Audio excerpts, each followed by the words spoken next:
আজকে ভারতের একজন স্বনামধন্য চিকিৎসক বা একটা হাসপাতালের কর্তৃপক্ষ যেই ঘোষণা দিয়েছে, সেই ঘোষণার পর ভারতের সাথে যুদ্ধটা মোটামুটি নিশ্চিত মাইরি করতেই হবে, কারণ খেলা তো শুরু হয়ে গেছে, তাই না?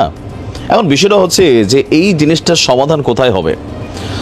এতদিন যাবৎ ভারত ইস্যুতে বাংলাদেশের সাধারণ জনগণ খুব বেশি কনসার্ন করলেও কলকাতা বা পশ্চিমবঙ্গ অথবা ভারতের জনগণ ততটা কনসার্ন করেনি, কিন্তু রাইট নাও জনগণ টু জনগণ কনসার্ন শুরু হয়েছে।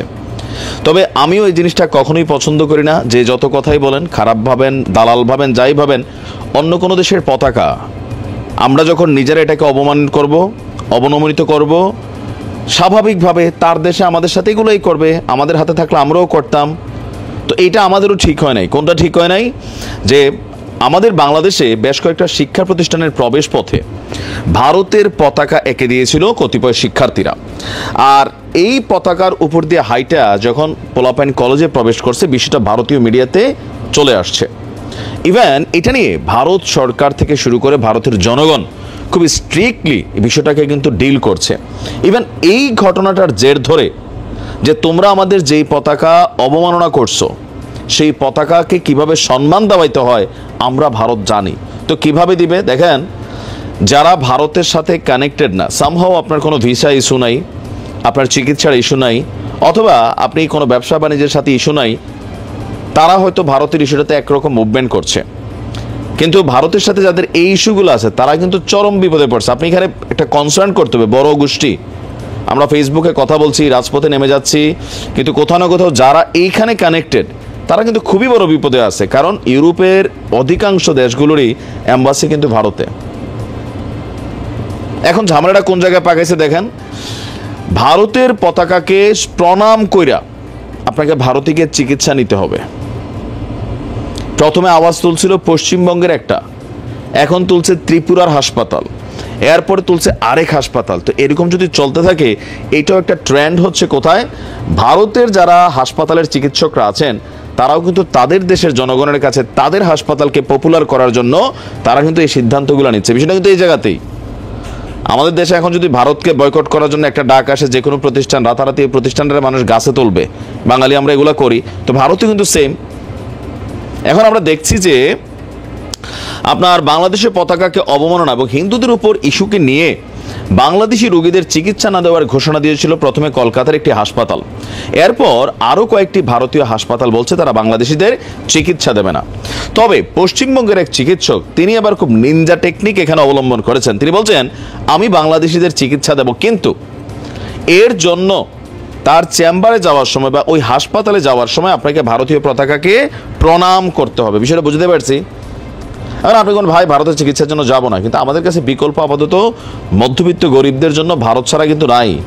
আমাদের দেশের এমপি মন্ত্রীরা তো বিদেশ গিয়ে চিকিৎসা নেয়, এটা তো বাস্তব, তাই না? বড় লোকরা বিদেশ চলে যায়, থাইল্যান্ড, সিঙ্গাপুর, ইউরোপ, আমেরিকার বিভিন্ন দেশে তারা চিকিৎসা নেয়। তো মধ্যবিত্তরা কই যাবে? কম খরচে চিকিৎসার জন্য আমাদেরকে ভারতে যেতে হয়। তো যেই খেলাটা সার্বিকভাবে শুরু হয়েছে, এটা কিন্তু ভালো দিকে যাচ্ছে না আমার কাছে মনে হচ্ছে, কারণ এটার জন্য একটা বড় সংখ্যক মানুষ ভুক্তভোগী হবে, পাশাপাশি দ্রব্যমূল্যের দাম আকাশ ছোঁয়া হবে। আমি বারবারই কিন্তু এই কথাগুলো বলি, কে কিভাবে নেন জানি না, বাট আমার কাছে মনে হচ্ছে যে একটা এক্সট্রিম লেভেলে চলে যাচ্ছে হঠাৎ করেই। ইস্যুটা কিছুই না এখানে, এখন যে ইস্যুটা হচ্ছে সরকার টু সরকার কোনো চুক্তি থেকে আমাদের সাথে এখন ঝামেলা হয়েছে। আগে আওয়ামী লীগ সরকার ভারতের দালালি করছে, ফাইন। এখন যে সরকার আছে তারা তাদের ন্যায্য হিস্সা চুক্তি বুঝতে যাবে, সেইখানে যদি ভারত ব্যাকে আমাদেরকে অসম্মান করে দেন, এটা আলাদা। কিন্তু চিন্ময় কৃষ্ণা ইস্যু বা অন্যান্য ইস্যু, ওই যে কি বলে যে রাজনৈতিক ইস্যু, এগুলোকে কেন্দ্র করে এখন যে খেলাটা শুরু হয়েছে, এটা খারাপের দিকে যাবে। কারণ তথ্য বলছে বাংলাদেশের বিদেশগামী 100 জন যারা চিকিৎসা নিতে যায় বিদেশে, এর মধ্যে 70% মানুষ ভারতে চিকিৎসা নেয়। তো কেন নেয়? চিকিৎসাও ভালো, অবশ্যই তাদের পয়সাও কম, এটা হচ্ছে প্র্যাকটিক্যাল। আর যারা আমরা বিভিন্ন দেশে বৈঠা ভারতের অনেক ইস্যুতে বিরোধিতা করি, যাব না, তা আমরা তো ভাই উন্নত বিশ্বে আছি, আপনি তো নাই। আপনি তো এখন বাংলাদেশে আছেন, আর আপনার টাকা পয়সা এরকম নাই, আপনি যাইতে হবে ভারতেই।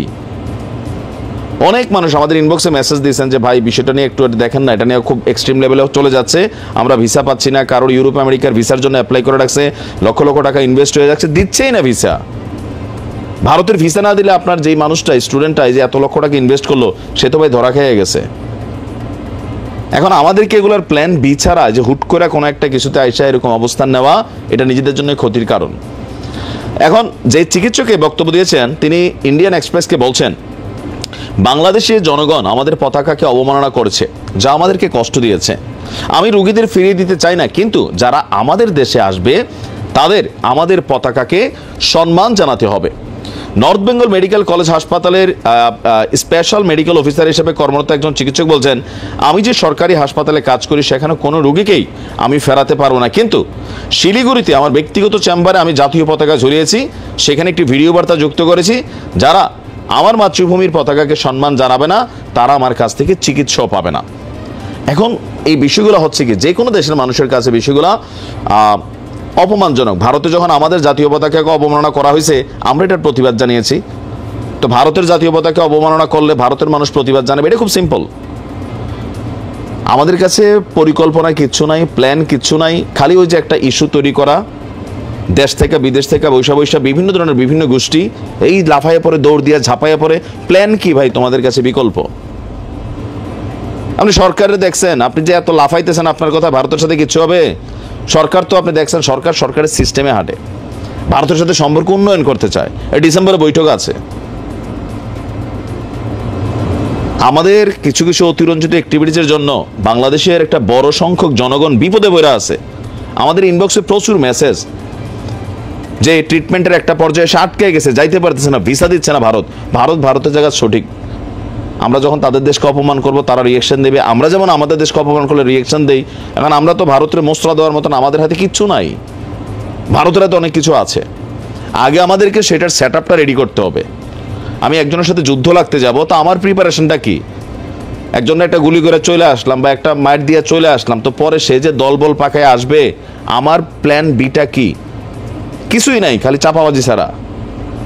আর যারা এগুলো নিয়ে আমরা বেশিরভাগ কথা বলছি, আমরা কিন্তু ভাই দেশে নাই, বিদেশে থাকি, আমরা ফার্স্ট ক্লাস কান্ট্রিতে আছি, ভালো মন্দ খাচ্ছি, আমাদের চিকিৎসার সময় নাই, বউ বাচ্চা সব এখানে। বাঙালি জাতি আমরা অনেক কিছু আসলে অনেক কিছু বুঝি না। দেখেন ভারতের সাথে আমি বরাবর আমার অবস্থান, আমার থেকে ভারত সমালোচক আমাদের অডিয়েন্সের মধ্যে কমই আছেন। যেটা যৌক্তিক সেটা নিয়ে কথা বলি, সীমান্ত নিয়ে কথা বলি, ন্যায্য হিস্সা নিয়ে কথা বলি, বাংলাদেশ নিয়ে ভারতের মন্ত্রী, বিজেপির গান্ডু, এমপি টেমপি যা আছে আমি সবগুলো কিন্তু ধুই, তাই না? ধুই, কিন্তু যখন বিষয়টা আমজনতাতে চলে গেছে এটা কিন্তু খারাপ। দেখা যাবে যে ভারতের মধ্যে কালকে আমাদের দেশের নাগরিকদের উপর একটা শ্রেণী গিয়ে হামলা চালায় বসছে, আপনি কি করবেন এখান থেকে বসে? ফেসবুকে নিন্দা জানাবে, তো কি লাভ হবে? তা আমরা পাল্টা এখানে হামলা চালাবো, এগুলো কি কোনো সিস্টেম হতে পারে? সরকারের উচিত এই বিষয়টিকে একটু সিস্টেম করে ব্যালেন্স করা, কারণ অতিরঞ্জিত হয়ে যাচ্ছে সব কিছুতেই হুট করে। কোনো রকম পরিকল্পনা প্ল্যান ছাড়াই ঠাস করে একজনের সাথে পাঙ্গা নিচ্ছি, ধাপ্পা দিচ্ছি, এটা করছি সেটা করছি। আমার দেশের পতাকাকেও কেউ অপমান করুক সেটা আমি মানবো না, আবার আমার দেশেও অন্য দেশের একটা পতাকা অপমান হোক সেটা আমরা চাইবো না, এক্সেপ্ট ইসরায়েল ছাড়া। ভালো থাকুন, আসসালামু আলাইকুম।